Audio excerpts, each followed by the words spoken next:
नमस्कार, आप देख रहे हैं आक्रमण। मैं हूं आपके साथ विवेक शांडिल्य। आक्रमण में हम आपको बताते हैं दुनिया के कोने कोने की खबर जहां आक्रमण की चिंगारी भड़की हुई है। और बातचीत तो महज दिखावा है, क्योंकि जमीन पर मिसाइल और ड्रोन की तबाही नई इबारत लिख रहे हैं। कोहराम ने मानो कसम खा ली हो कि धरती पर शांति का वजूद बचने नहीं देंगे। और संग्राम और विध्वंस की आग से दुनिया का कोना कोना धधक रहा है। और इसी महाविनाश की गवाही देती 3 तस्वीरें आपके सामने रखने जा रहे हैं। कैसे दुनिया बहुत जल्द तीसरे विश्व युद्ध के मुहाने पर आपको खड़ी नजर आएगी। पहली तस्वीर, एक तरफ जहां शांति की बात हो रही है तो दूसरी तरफ ईरान अमेरिका आर पार के मूड में है। अमेरिका से बदला लेने के लिए ईरान बेकरार है। अमेरिकी बमबारी का जवाब देने के लिए तेहरान ने मिसाइलों के दरवाजे खोल दिए हैं। सवाल बड़ा है, क्या अरब की धरती पर मौजूद अमेरिकी सैन्य अड्डे स्वाहा कर दिए जाएंगे? क्या अमेरिका का सबसे एडवांस डिफेंस सिस्टम राख हो जाएगा? मुश्तबा खामनेई का नया और खतरनाक प्लान कुछ ऐसा ही इशारा कर रहा है, जिसने मिडिल ईस्ट से लेकर पेंटागन तक तहलका मचा दिया है। अब रुख करिए दूसरी तस्वीर की तरफ, जहां इजरायली खुफिया एजेंसी मोसाद ने हमास के कमांडर्स को पाताल से ढूंढ ढूंढकर, चुन चुनकर मिट्टी में मिलाने की कसम खा ली है। गाजा में हमास के मिलिट्री चीफ हर 10वें दिन ढेर हो रहे हैं। नेतन्याहू अपने इस विनाशक मिशन पर अड़िग है। मैसेज क्लियर है, हमास का नामो निशान मिटा देंगे और जब तक नहीं मिटता तब तक बारूद की बारिश जारी रहेगी। फिर चाहे दुनिया के शांति प्रस्तावों के पन्ने को फाड़कर फेंकना ही क्यों ना पड़े और अंतर्राष्ट्रीय कानून को ताक पर ही क्यों ना रखना पड़े। अब आइए तीसरी तस्वीर पर, जो पूरे यूरोप को दहला रही है। क्रेमलिन के बॉस व्लादिमीर पुतिन ने प्रण ले लिया है कि कीव को खंडहर में तब्दील कर देंगे और रूस की हाइपरसोनिक मिसाइलों और ड्रोन के आत्मघाती हमलों ने यूक्रेन की राजधानी को कुरुक्षेत्र बना दिया है। पुतिन के इस रौद्र रूप से जेलेंस्की की नींद हराम हो गई। नेटो देशों के पसीने छूट रहे हैं। दुनिया के 3 कोनों से एक ही आवाज आ रही है, महाविनाश का अभी आपने ट्रेलर देख रहा है, असली विध्वंस तो बाकी है। आक्रमण की शुरुआत बड़ी खबर के साथ। ईरान अमेरिका टेंशन से जुड़ी बड़ी खबर आ रही है। अमेरिका की ईरान को बड़ी चेतावनी, ईरान को परमाणु हथियार रखने की इजाजत नहीं होगी। ईरान का ख्वाब कभी पूरा नहीं होने देंगे, अमेरिकी विदेश मंत्रालय ने बयान जारी किया है। यानी अब यह माना जाए कि ईरान परमाणु एनरिचमेंट नहीं कर पाएगा, जो यूरेनियम एनरिचमेंट है वो नहीं कर पाएगा। और अमेरिका क्लियर कह रहा है कि हम कभी भी ईरान को परमाणु संपन्न नहीं होने देंगे, परमाणु हथियार संपन्न नहीं होने देंगे। जबकि ईरान कह रहा है कि परमाणु हथियार को लेकर या परमाणु कार्यक्रम को लेकर जो एनरिच्ड यूरेनियम उसके पास है वो किसी को देगा नहीं। मामला यहां भी फंसा हुआ है, इसलिए दोनों देश आमने सामने हैं। आने वाले दिनों में परमाणु हथियार को लेकर महाजंग होना तय है। कैसे, आइए समझते हैं। अमेरिका कह रहा है कि ईरान को एटमी हथियार रखने का कोई अधिकार नहीं और नहीं दिया जा सकता है, किसी भी कीमत पर नहीं ये अधिकार दे सकते हैं। ट्रंप के रहते तो परमाणु हथियार कभी नहीं बना पाएगा ईरान, यानी कि डोनाल्ड ट्रंप इस वॉर को पर्सनली भी ले चुके हैं। परमाणु हथियार बनाया तो कड़ा एक्शन लिया जाएगा। बड़ी बातें क्या है, एटमी हथियारों की वजह से ये डील अभी भी फंसी हुई है। ईरान ने यूरेनियम सौंपने से इनकार कर दिया है। एटमी हथियार को ईरान अपना अधिकार मानता है।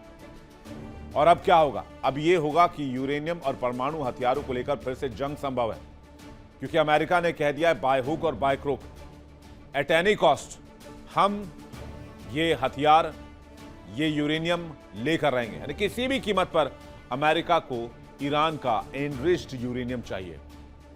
और इसलिए एक और बड़ी खबर आप जान लीजिए कि होर्मुज में फिर से अमेरिका का एक्शन हो सकता है। प्रोजेक्ट फ्रीडम फिर से शुरू करेगा अमेरिका। होर्मुज में फंसे जहाजों को निकालने का मिशन है। जहाजों को सुरक्षा देकर होर्मुज से निकालेगी यूएस की सेना, क्योंकि अगर बगैर होर्मुज को खुलाए और बगैर यूरेनियम लेकर अमेरिका यहां से निकला तो यह अमेरिका की सबसे बड़ी हार होगी। और न सिर्फ सबसे बड़ी हार, बल्कि सबसे बड़ी बेइज्जती होगी। इसलिए अमेरिका ये 2 काम जरूर सुनिश्चित करेगा, एक तो होर्मुज खोलेगा और दूसरा एनरिच्ड यूरेनियम लेकर जाएगा ईरान से। लिख कर ले लीजिए, तब तक ये लड़ाई खत्म नहीं होने वाली। और इसलिए बातचीत के बीच में अमेरिकी सेना ने होर्मुज में हमला कर दिया, जिसके बाद ईरान के कई अहम ठिकानों पर हमले का दावा किया गया है। चलिए आपको बताते हैं कि ईरान के खिलाफ अमेरिका ने क्या कार्रवाई की है। स्ट्रेट ऑफ होर्मुज के पास अगर आप देखें तो स्ट्रेट ऑफ होर्मुज के पास अटैक हुआ है और बंदर अब्बास पोर्ट पर कई धमाकों की आवाज सुनी गई है। खार्ग पर भी धमाकों की आवाज सुनी गई है। ईरान का एयर डिफेंस सिस्टम एक्टिव हुआ है। IRGC ने बंदर अब्बास में 3 धमाकों की पुष्टि की है। बंदर अब्बास के अलावा सिरिक और जास्क में भी ब्लास्ट है। ईरान के स्पीड बोट्स पर अमेरिका का अटैक। लार्क द्वीप में भी ईरानी बोट्स पर अटैक हुआ है। मिसाइल लॉन्च साइट्स पर भी हमले किए गए। IRGC ने 4 जवानों के मारे जाने की पुष्टि की है। समंदर में माइंस बिछा रही थी स्पीड बोट्स, ये यूएस ने दावा किया और इसलिए यह हमला किया गया है।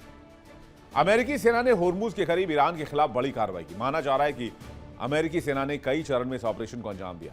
इसमें पहले चरण में निगरानी और टारगेट की पहचान की गई, जबकि दूसरे चरण में टारगेट पर हमला किया गया। MQ-9 रीपर ड्रोन और निगरानी विमानों के जरिए टारगेट की पहचान हुई। समुद्री गतिविधियों और मिसाइल लॉन्च पोजीशन की पहचान हुई। प्रिसीजन गाइडेड मिसाइल और स्मार्ट बम से टारगेट पर अटैक किया गया। अमेरिका का दावा है कि ये बोट्स समंदर में माइंस बिछा रही थी, इसलिए हमला किया गया। GPS गाइडेड वेपन सिस्टम से यह अटैक किया गया था। चलिए अब आपको बताते हैं कि अमेरिका ने ईरान के खिलाफ ऑपरेशन में किन किन खतरनाक हथियारों का इस्तेमाल किया है। अमेरिका ने AGM-114 हेलफायर मिसाइल, अमेरिका के बेहद सटीक प्रिसीजन गाइडेड मिसाइल है। छोटी नावों, स्पीड बोट्स, सैन्य वाहनों के खिलाफ इस्तेमाल करती है सेना इसे। इसके अलावा लेजर गाइडेड और रेडार गाइडेड वर्जन में इसका इस्तेमाल किया जाता है। हेलफायर मिसाइल की रेंज तकरीबन 7 से 11 किलोमीटर तक है। स्पीड मैक 1.3 है। करीब 40 से 50 किलोग्राम तक वॉरहेड ले जाने में सक्षम है। MQ-9 रीपर ड्रोन के बारे में भी जान लीजिए। ये एक सर्विलांस ड्रोन है, अटैक ड्रोन है, आर्म ड्रोन भी आप इसे कह सकते हैं। अमेरिका का जाना माना हंटर किलर माना जाता है इसे। सर्विलांस प्रिसीजन स्ट्राइक करने में सक्षम है। तकरीबन 27 घंटे की लगातार उड़ान भर सकता है। 50,000 फीट की ऊंचाई से भी यह सर्विलांस कर सकता है। और हेलफायर सिस्टम, मिसाइल सिस्टम और स्मार्ट बॉम्ब इसमें लगाए जा सकते हैं। एक और हथियार का नाम है JDAM, जो कि स्मार्ट बम है, जॉइंट डायरेक्ट अटैक म्यूनिशन इसे कहते हैं। यह स्मार्ट बम है। यह साधारण बम को GPS गाइडेड स्मार्ट बम बनाने वाली तकनीक है। मिसाइल लॉन्च साइट्स और मिलिट्री पोस्ट को निशाना बनाने में सक्षम है। फाइटर एयरक्राफ्ट पर सटीक हमला करने की ताकत रखता है। 15 से 28 किलोमीटर की ऊंचाई तक हमला करने में सक्षम है।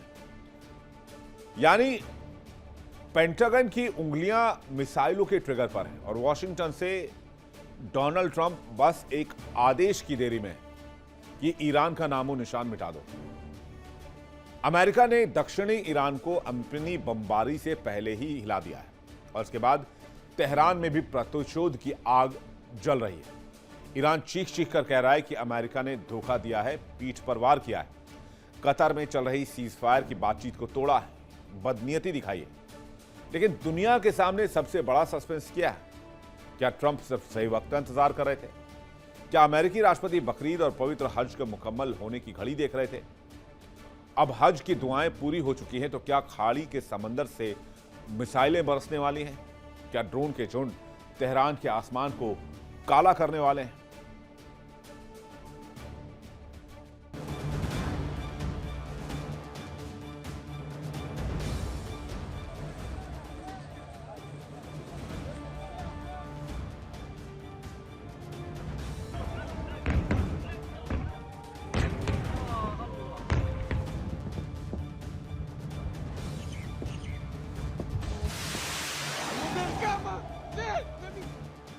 और इस वक्त पूरी दुनिया बारूद के उस ढेर पर बैठी है जहां जरा सी चिंगारी अगर रुख बदला तो धरती का भूगोल बदल जाएगा।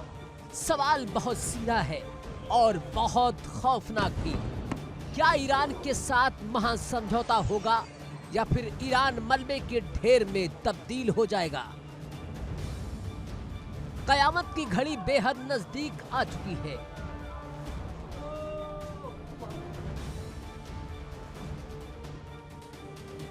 मध्य पूर्व की धरती पर एक ऐसा महाविनाश दस्तक दे रहा है जिसकी कल्पना मात्र से महाशक्तियों के माथे पर पसीना आ गया है। एक तरफ कतर की राजधानी दोहा में पर्दे के पीछे 60 दिनों के युद्ध विराम की गोटियां बिछाई जा रही थी।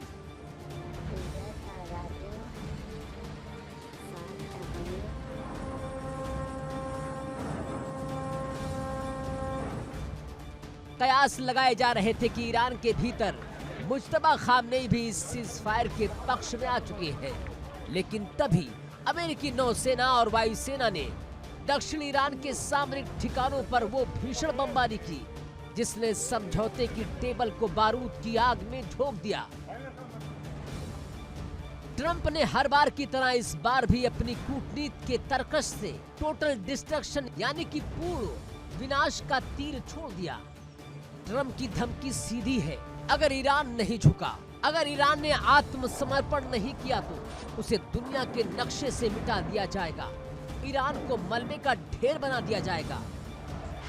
वहीं अमेरिकी विदेश मंत्री मार्को रूबियो का बयान इस बात की तस्दीक कर रहा है कि बातचीत अब आईसीयू में है।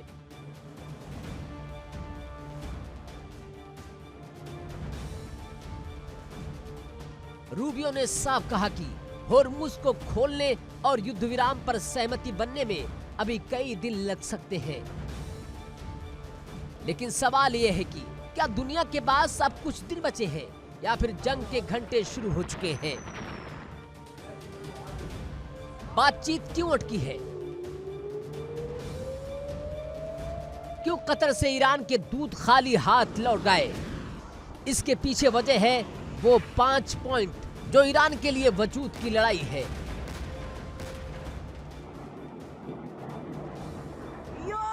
और अमेरिका के लिए अपनी चौधराहट मनवाने की जिद। अगर अमेरिका ने ईरान की इन शर्तों को ठुकरा दिया तो फिर कतर की टेबल टूटेगी और मिसाइलों के मुंह खुलेंगे।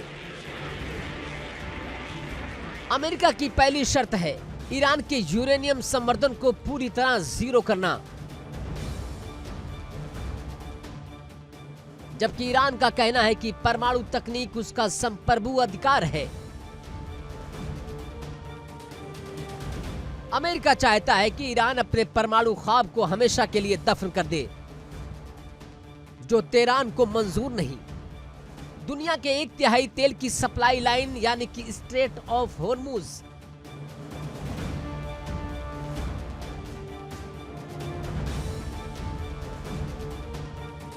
अमेरिका चाहता है कि ईरान इस अंतरराष्ट्रीय जलमार्ग से अपनी नौसेना और बारूदी बोर्ड्स को हटाए ताकि वैश्विक व्यापार सुरक्षित रहे।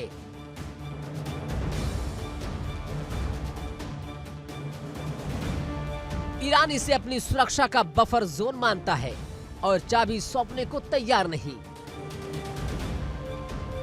वाशिंगटन की जिद है कि ईरान हिजबुल्लाह, हमास, हुतियों के फंडिंग और हथियारों की सप्लाई पर तुरंत फुल स्टॉप लगाए।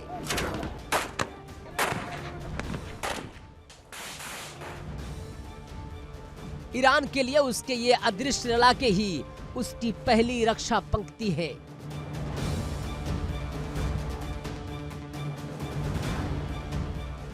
इन्हें छोड़ने का मतलब है घुटने टेकना।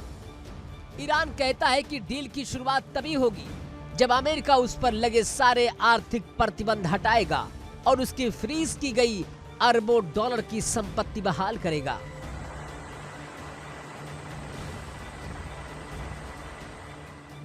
अमेरिका पहले ईरान के कदम देखना चाहता है, बाद में राहत देने की बात कर रहा है। भरोसे की यही कमी सबसे बड़ी खाई है।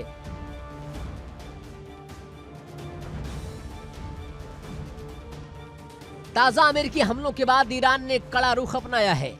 ईरान के संसद अध्यक्ष मोहम्मद बाकिर कालिबाफ ने 2 टूक लफ्जों में कहा कि अमेरिका एक तरफ बातचीत का ढोंग करता है और दूसरी तरफ दक्षिणी ईरान पर मिसाइलें दागता है।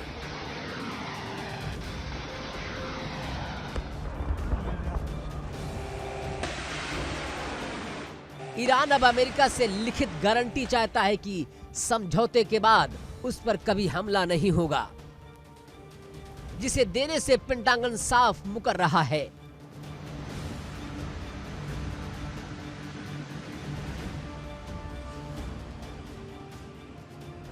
रणनीतिक गलियारों में इस बात की चर्चा बेहद गर्म है कि क्या डोनाल्ड ट्रंप किसी खास टाइमिंग का इंतजार कर रहे थे? क्या खाड़ी देशों की धार्मिक भावनाओं और संवेदनाओं को देखते हुए अमेरिका अब तक बड़े हमले से हिचक रहा था?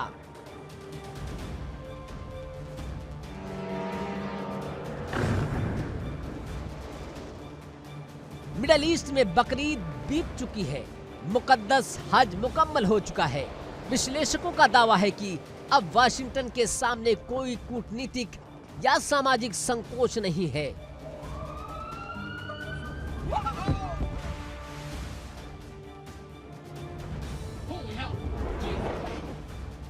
ईरान के विदेश मंत्री अब्बास अराक्ची का अचानक कतर से तेहरान लौट आना इस बात का साफ संकेत है कि सीज फायर की उम्मीदें दम तोड़ रही हैं।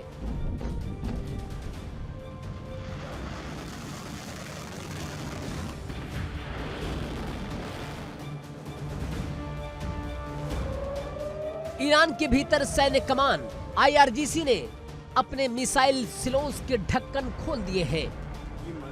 ईरान ने चेतावनी दी है कि अमेरिकी बदनीयती का जवाब ऐसा दिया जाएगा कि पेंटागन की इमारतें भी कांप उठेंगी।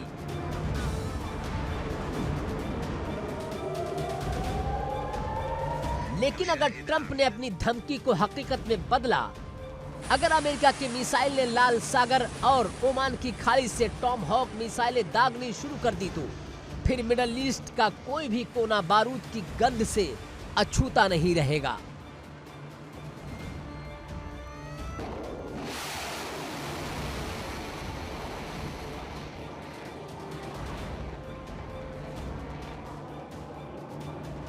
ड्रोन आसमान से मौत बरसाएंगे, ईरान के तेल कुएं धधक उठेंगे और पूरा इलाका एक ऐसे अंतहीन कोहराम की गिरफ्त में आ जाएगा जिसका अंजाम सिर्फ और सिर्फ तबाही होगी। वक्त बहुत कम है। कतर की मध्यस्थता अंतिम सांसें ले रही है।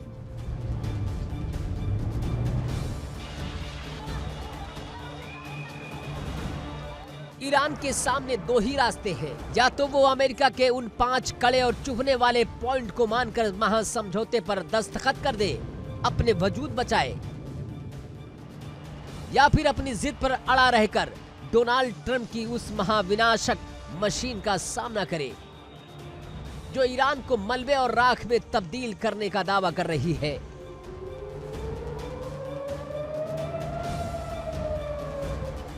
अगर जंग छिड़ी तो दुनिया तेल के संकट से तराही तराही कर उठेगी और शेयर बाजार मलबे में तब्दील हो जाएंगे।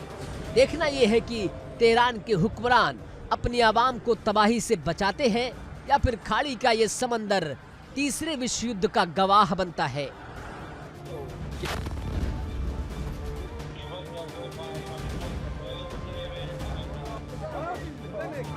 Bureau report, India daily.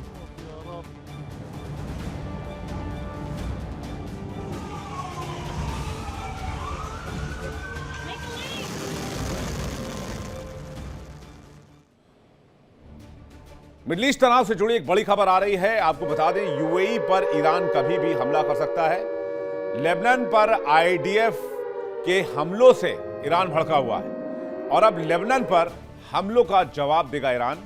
Lebanon पर लगातार हमला कर रहा है इजराइल। ईरान की यूनिवर्सिटी की रिपोर्ट में इस तरह के दावे सामने आ रहे हैं, यानी कि ये एक बात साफ है कि एक बार फिर से ईरान मिडल ईस्ट को निशाने पर ले सकता है। इधर होर्मुज में अमेरिकी नाकेबंदी जारी है, तो वहीं ईरान इजराइल को दुनिया के नक्शे से मिटाने की धमकी दे रहा है, क्योंकि ईरान जानता है कि अमेरिका की सबसे कमजोर नस कहां है। ईरान समझ चुका है कि अगर इजराइल के गले पर फंदा कसा जाएगा तो वॉशिंगटन खुद ब खुद सरेंडर की मुद्रा में आ जाएगा। नेतन्याहू अभी भूले नहीं हैं तेल अवीव का वो मंजर जब ईरान की बैलिस्टिक मिसाइल ने आयरन डोम की धज्जियां उड़ाई थी। हाइफा की वो रात नेतन्याहू को सोने नहीं देती जब ईरानी ड्रोन ने कोहराम मचाया था। तो क्या इस बार ईरान से पंगा लेना अमेरिका और इजराइल के लिए बहुत महंगा साबित होने वाला है?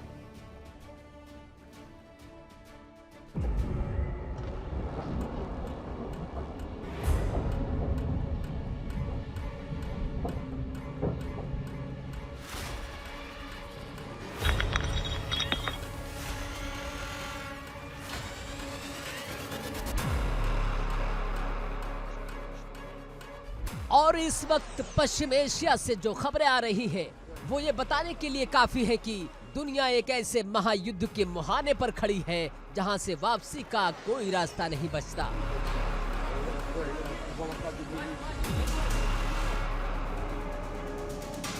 की टेबल पर शांति वार्ता का ढोंग रचा जा रहा था और उसी वक्त सुपर पावर होने का दम भरने वाले अमेरिका ने पीठ में छुरा घोंप दिया।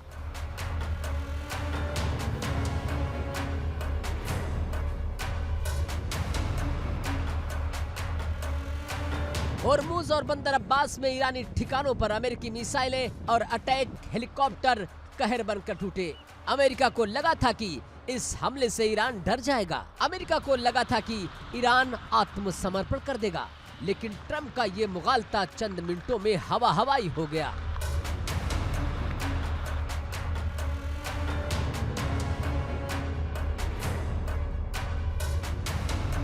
ईरान ने वो पलटवार किया कि पेंटागन से लेकर व्हाइट हाउस तक सन्नाटा पसर गया। फारस की खाड़ी के आसमान में उड़ रहे अमेरिका के घमंडी MQ-9 रीपर ड्रोन को ईरान के एयर डिफेंस ने तिनके की तरह हवा में उड़ा दिया। इतना ही नहीं, अमेरिका का F-35 स्टील फाइटर जेट भी दुम दबाकर भागने को मजबूर हो गया।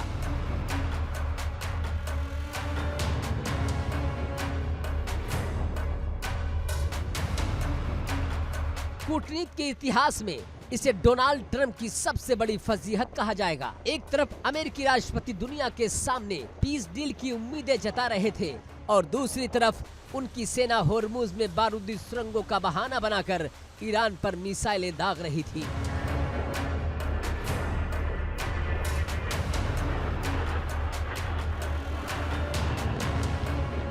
लेकिन अमेरिका भूल गया कि ये 1990 का दशक नहीं है, ये 2026 का नया और आत्मनिर्भर ईरान है, जिसके पास अपनी तकनीक है, अपनी मिसाइलें हैं और सबसे बढ़कर लड़ने का फौलादी जज्बा है।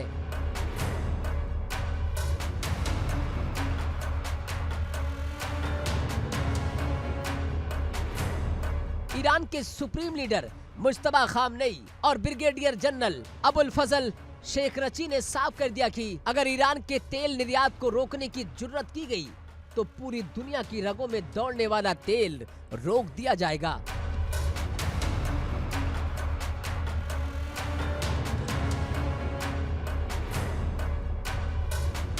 स्ट्रेट ऑफ होर्मुज की चाबी सिर्फ और सिर्फ तेहरान के पास होगी। ईरान ने सिर्फ बातें नहीं की, उसने मलबे में तब्दील करके भी दिखाया। अमेरिका के उस घमंड को जिसे MQ-9 रीपर ड्रोन कहा जाता है।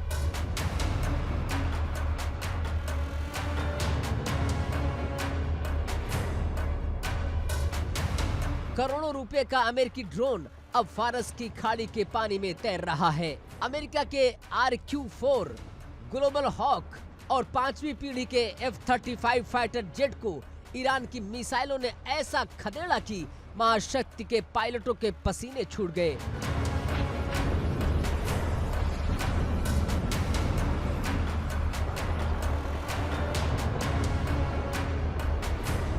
अमेरिका अपनी आत्मरक्षा कह रहा है, असल में वो ईरान के चक्रव्यूह में फंसने के बाद उसकी छटपटाहट है। अब उस यक्ष प्रश्न का जवाब समझिए जो पूरी दुनिया को हैरान कर रहा है।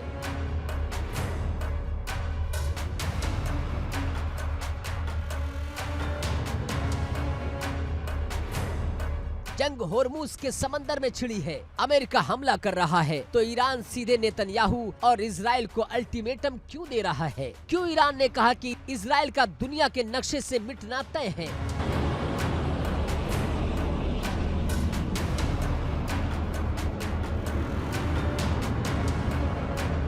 इसके पीछे ईरान की वो अचूक और मास्टरमाइंड रणनीति है जिसने ट्रंप और नेतन्याहू दोनों की रातों की नींद उड़ा रखी है। ईरान बखूबी जानता है कि अमेरिका अपनी धरती पर हमला झेल सकता है, लेकिन वो इजराइल की तबाही बर्दाश्त नहीं कर सकता।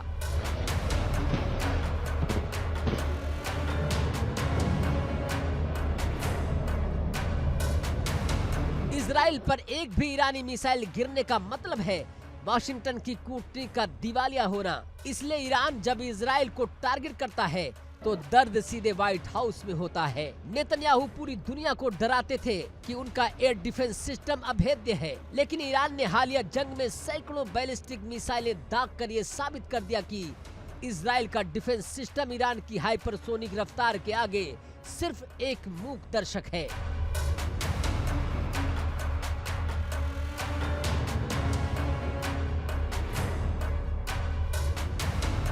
तेल अवीव की जलती इमारतें इस बात की गवाह रही हैं। इजराइल के सबसे बड़े औद्योगिक और रणनीतिक शहर हाइफा पर ईरान के ड्रोन और मिसाइलों ने जो गदर मचाया था, उसका खौफ आज भी नेतन्याहू के चेहरे पर साफ देखा जा सकता है। इजराइल अंदर से डरा हुआ है।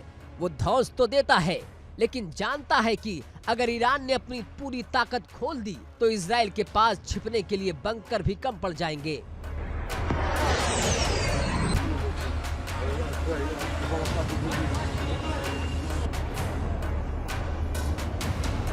अमेरिका अरबों डॉलर के महंगे हथियार, अटैक हेलीकॉप्टर और F-35 लेकर आया है, लेकिन ईरान के पास उसकी काट है। सस्ती लेकिन अचूक समुद्री बारूदी सुरंगें, घातक स्पीड बोट्स और मोबाइल मिसाइल लॉन्चर्स। होर्मुज की सक्रिय जलधारा में अमेरिका के बड़े बड़े युद्धपोत ईरान के इन माइंस और एंटी शिप मिसाइलों के लिए सिटिंग डक यानी कि आसान शिकार हैं।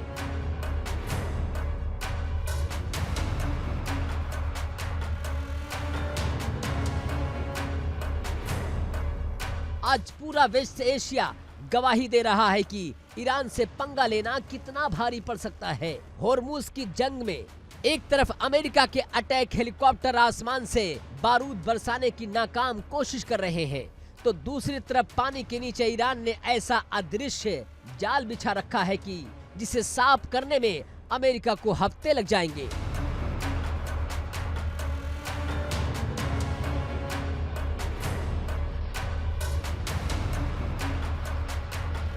वैश्विक अर्थव्यवस्था की रीढ़ कहे जाने वाले इस जलमार्ग को ब्लॉक करने की ताकत सिर्फ ईरान के पास है।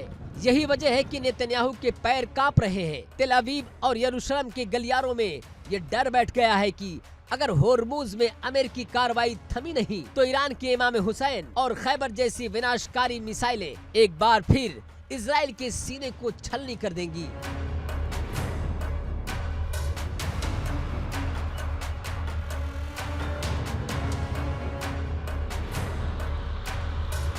ट्रंप अपनी सैन्य नाकामी और कूटनीतिक फजियत को छुपाने के लिए छटपटा रहे हैं, क्योंकि ईरान ने साफ कह दिया है कि आत्मसमर्पण का सवाल ही पैदा नहीं होता। जंग होती है तो बराबरी की होगी और तबाही सिर्फ एक तरफा नहीं होगी।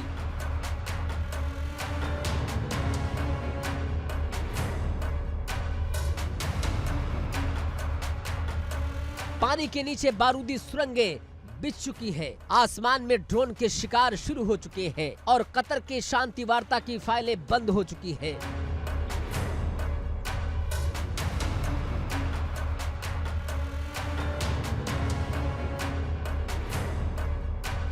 अमेरिका ने अपनी बदनीयती दिखाकर आग तो लगा दी है, लेकिन इस आग की लपटें जब इजराइल तक पहुंचेंगी तब ट्रंप को समझ आएगा कि उन्होंने किस बारूद के ढेर पर पैर रख दिया है।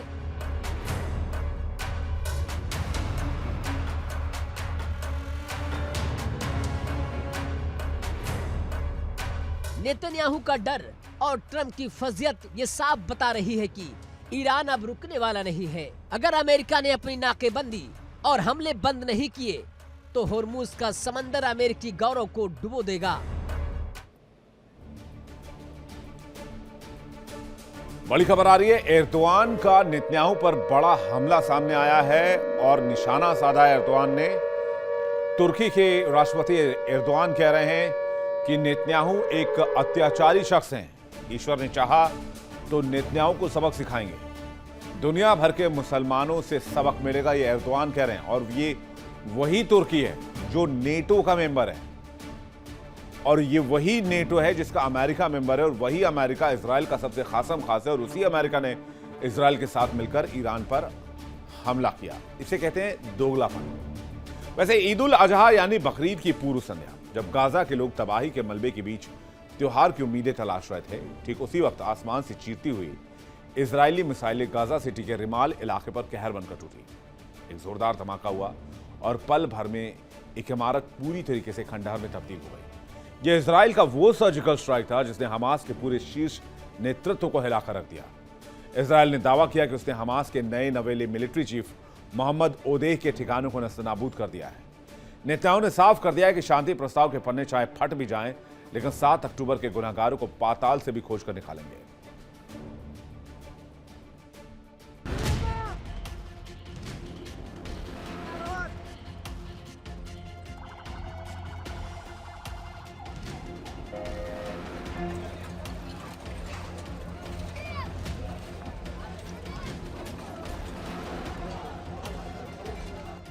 गाजा में ईद की रौनक थी, घरों में बत्तियां जलनी थीं, लेकिन वहां आसमान से बारूद बरसा।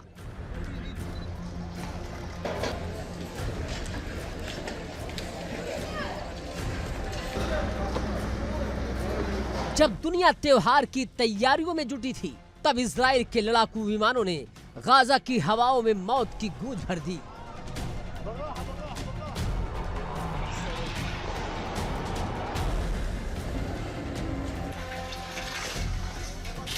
नेतन्याहू ने एक बार फिर साबित कर दिया कि उनके शब्दकोश में सीजफायर का नाम कोई शब्द नहीं।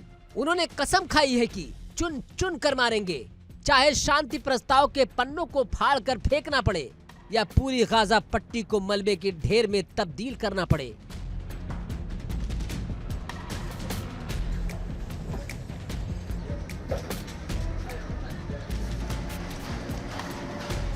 हमास ने अभी एक हफ्ते पहले ही जिसे अपनी सैन्य कमान सौंपी थी, जिसे अपनी ढाल बनाया था, इजराइल के खुफिया तंत्र मोसाद और आईडीएफ ने उसे संभलने का एक मौका भी नहीं दिया। तकरीबन 12 दिन पहले commander is all Deen Al Haddad को मार गिराया और अब नए मिलिट्री चीफ मोहम्मद ओदे के ठिकाने को पाताल से ढूंढकर नेस्तोनाबूद कर दिया।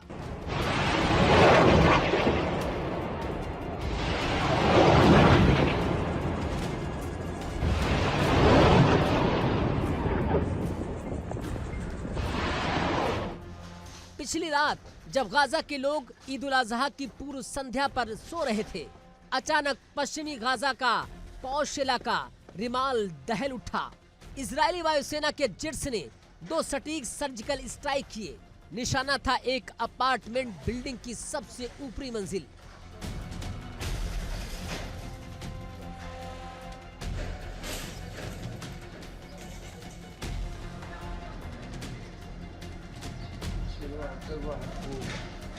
इजराइल का दावा है कि इस सीक्रेट बंकर नुमा ठिकाने के अंदर हमास का नया सैन्य आका मोहम्मद ओदेह मौजूद था। इस हमले में पूरी की पूरी मंजिल ताश के पत्तों की तरह ढह गई। गाजा के शिफा अस्पताल प्रशासन के मुताबिक मलबे से अब तक 3 शव निकाले जा चुके हैं और 20 से ज्यादा लोग गंभीर रूप से घायल हैं।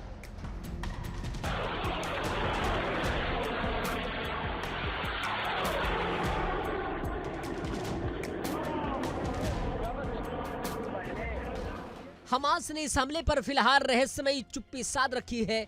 उसने ना तो ओदे की मौत की पुष्टि की है और ना ही इनकार, लेकिन इजरायली खेमे में जश्न का माहौल है।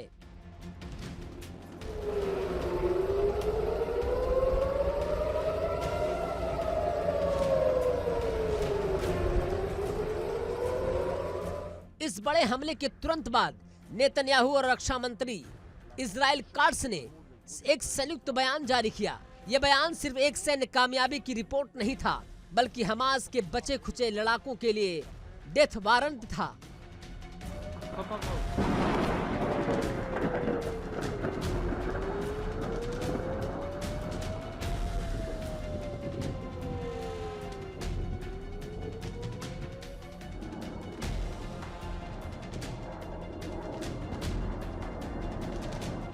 बयान में सीधे तौर पर कहा गया कि आईडीएफ और इजराइल सुरक्षा एजेंसी ने गाजा में हमास के नए मिलिट्री चीफ मोहम्मद ओदे के ठिकाने को ध्वस्त कर दिया।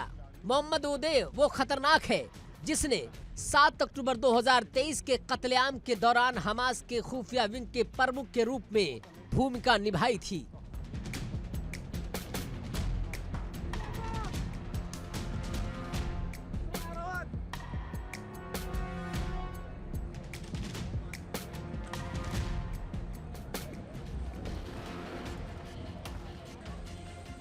नेतन्याहू की टोली ने साफ कर दिया कि जिसने भी 7 अक्टूबर के नरसंहार में हिस्सा लिया था, जिसने इजरायली नागरिकों की हत्या की, हमारी मां बहनों का अपहरण किया, इजराइल देर सबेर उन सभी तक पहुंचेगा और उनको अंजाम तक पहुंचाएगा। ये संदेश साफ है। बातचीत की मेज पर भले ही कुछ भी चल रहा हो, जमीन पर इजराइल का हंटर रुकने वाला नहीं।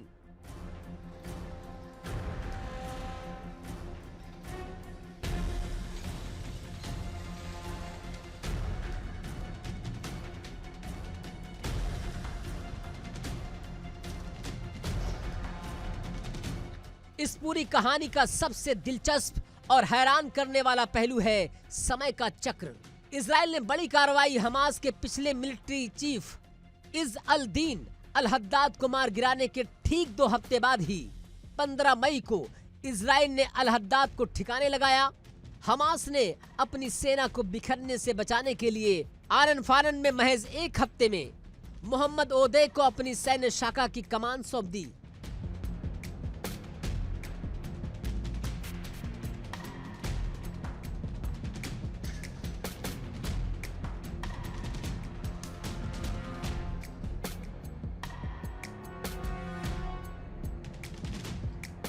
लेकिन हमास की ये चाल इजरायली खुफिया तंत्र यानी कि मोसाद और शिन बेत के आगे धरी की धरी रह गई।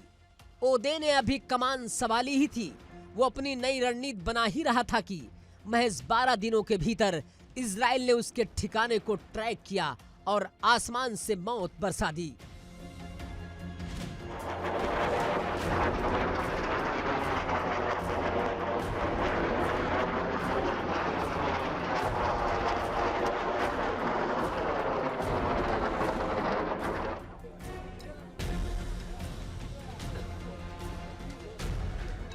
ये दिखाता है कि गाजा पट्टी में हमास का खुफिया नेटवर्क इस वक्त पूरी तरह ध्वस्त हो चुका है। इजराइल के पास हमास के हर एक कमांडर की पल पल की लोकेशन है। हमास के लिए अब नए कमांडर ढूंढना भी एक जानलेवा चुनौती बन चुका है।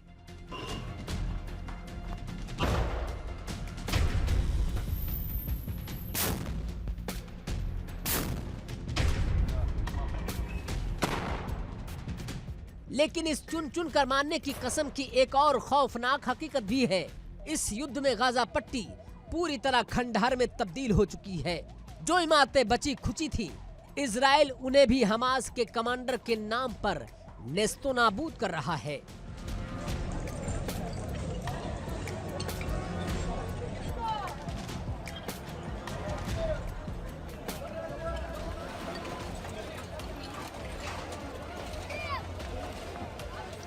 सात अक्टूबर 2023 को जब हमास ने इजराइल पर अचानक हमला किया जिसमें 1200 इजरायली मारे गए थे, तब किसी ने सोचा नहीं था कि इसका अंजाम इतना खौफनाक होगा। उसके बाद गाजा में 72,000 से ज्यादा लोग मारे जा चुके, लाखों लोग घायल हुए। गाजा की 80% आबादी बेघर हो चुकी है। अस्पताल, स्कूल, रिहायशी इलाके मलबे के ढेर में तब्दील हो चुके हैं।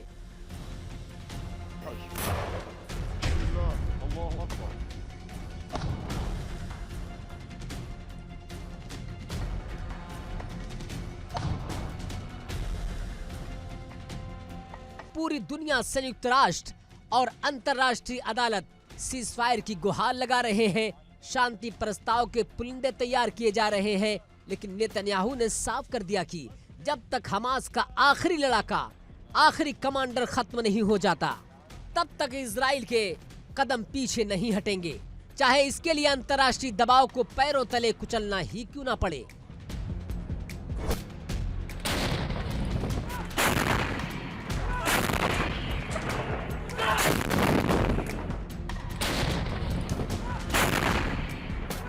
ईद की इस काली रात ने एक बात साफ कर दी है कि मिडल ईस्ट में शांति की उम्मीदें फिलहाल बहुत दूर है। इजराइल पाताल से भी हमास के कमांडरों को निकालने के लिए अपने मिशन पर अडिग है। 12 दिनों में 2 मिलिट्री चीफ पर हमला करके इजराइल ने हमास को नेतृत्व विहीन करने की कसम खा ली है।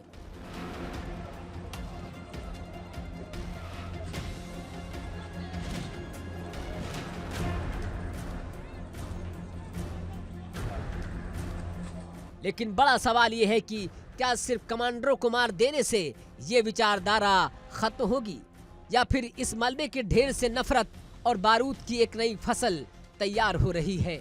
नेतन्याहू का मिशन गाजा तो सत्यानाश कर ही रहा है, लेकिन क्या ये इजराइल को वो सुरक्षा दे पाएगा जिसका वादा उन्होंने अपनी जनता से किया था? Bureau report, India daily.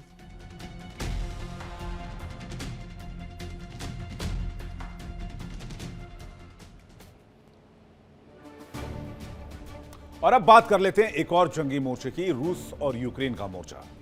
यहां जंग उस मुकाम पर पहुंच गई है जहां अब कोई नियम नहीं है, कानून नहीं है, कायदा नहीं है, सिर्फ और सिर्फ विनाश वाली थ्योरी है। पुतिन ने यूक्रेन की राजधानी कीव पर नॉन स्टॉप और सुनियोजित हमले का आदेश दे दिया है। तो क्या पुतिन ने ठान लिया है कि जेलेंस्की ने मॉस्को और रूसी ठिकानों पर हमला करके अपनी जीवन की सबसे बड़ी भूल कर दी है?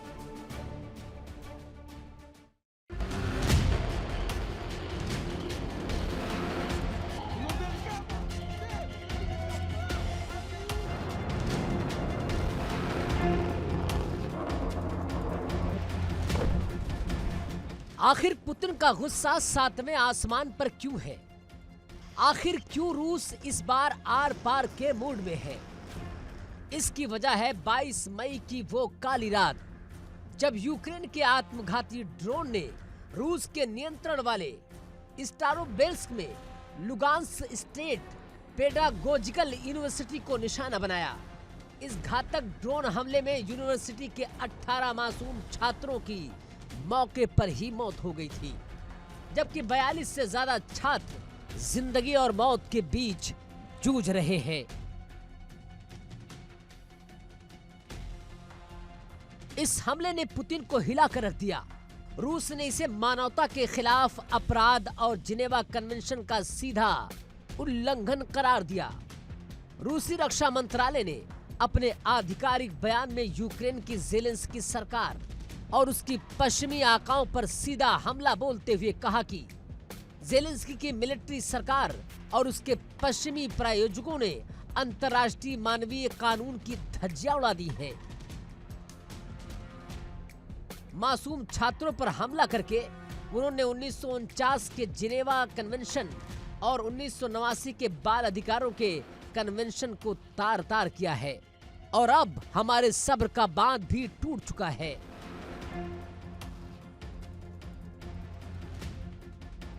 अब रूस चुप बैठने वाला नहीं है।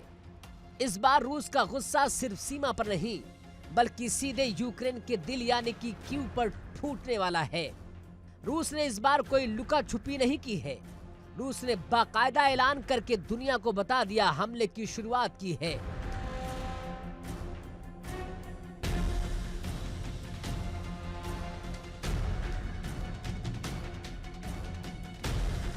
रूसी रक्षा मंत्रालय ने साफ किया कि कीव में मौजूद यूक्रेनी सैन्य औद्योगिक परिसर यानी कि मिलिट्री इंडस्ट्रियल कॉम्प्लेक्स पर सुनियोजित और सिलसिलेवार मिसाइल अटैक शुरू किए जा रहे हैं। और सबसे बड़ी बात, रूस ने कीव में मौजूद विदेशी राजनयिकों को अल्टीमेटम भी दे दिया है।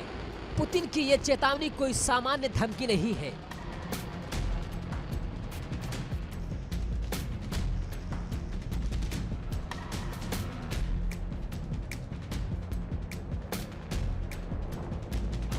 रूस ने साफ साफ कहा कि कीव में जितने भी विदेशी दूतावास हैं, अंतर्राष्ट्रीय संगठनों के प्रतिनिधि हैं और जितने भी विदेशी नागरिक हैं, वो फौरन कीव को खाली कर दें।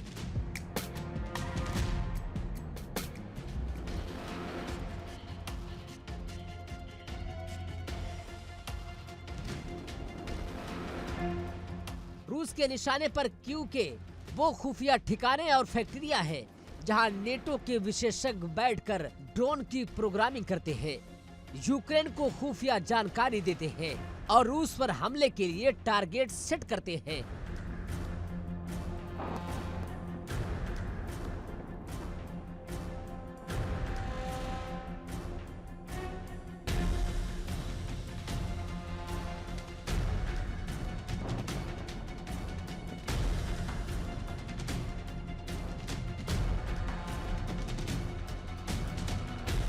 रूस ने साफ कर दिया कि कीव की मिलिट्री फैसिलिटी पूरे शहर में फैली हुई है, इसीलिए जब रूस की महाविनाशक मिसाइलें गिरेंगी तो भारी तबाही होगी।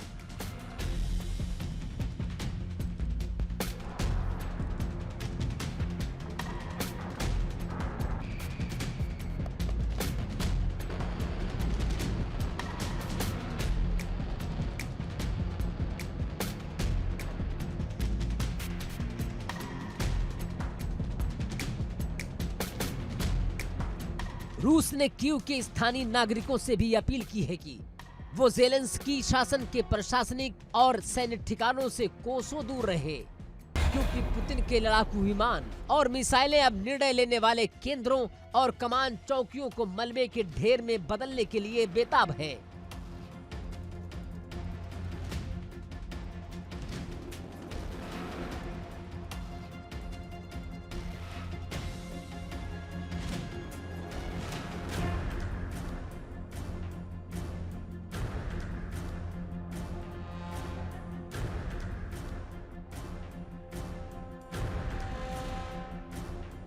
जब पुतिन ने कीव को खंडहर बनाने की कसम खा ली है, तब ज़ेलेंस्की का क्या कहना है? ज़ेलेंस्की का जो बयान आया है वो यूक्रेन के लोगों में दहशत पैदा करने वाला है। ज़ेलेंस्की ने साफ शब्दों में कबूल कर लिया कि यूक्रेन के पास पुतिन की मिसाइलों को रोकने के लिए हथियार नहीं बचे। ज़ेलेंस्की की ये लाचारी बता रही है कि यूक्रेन का एयर डिफेंस सिस्टम इस वक्त पूरी तरह पंगु हो चुका है। आक्रमण में फिलहाल इतना ही। वक्त एक ब्रेक है। ब्रेक पे जाने से पहले आपको बता दें, इंडिया डेली अब आपके स्मार्ट टीवी पर भी मौजूद है। इंडिया डेली 24/7 देखिए अपने स्मार्ट टीवी पर लाइव और लगातार।